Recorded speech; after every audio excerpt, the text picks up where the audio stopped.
Sunday morning காலையில் பிரேக்ஃபாஸ்ட்டுக்கு பன்னீர் butter masala chapati அதுக்கு ரெடி பண்ணி வச்சுட்டு அதுக்கப்புறம் நம்மளோட டைனிங் கொஞ்சம் க்ளீன் பண்ணினேன்.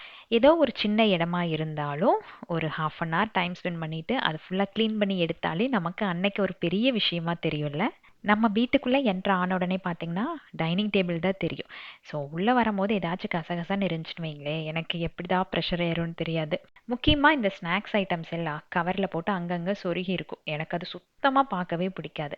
பாட்டிலில் போட்டு வச்சிட்டோம்னா நமக்கு எப்போ தேவைப்படுதோ அப்போ எடுத்து சாப்பிட்டுக்கலாம் இல்லையா. சின்ன வேலை தான், பட் எனக்கு கொஞ்சம் ரிலாக்ஸாக இருந்தது க்ளீன் பண்ணதுக்கப்புறம். காலையிலேயே மைலோவுக்கு வந்து சிக்கன் ரைஸ் ரெடி பண்ணி வச்சுட்டு நமக்கு வந்து பாசிப்பருப்பு இட்லிக்கு ஊற வச்சேன்.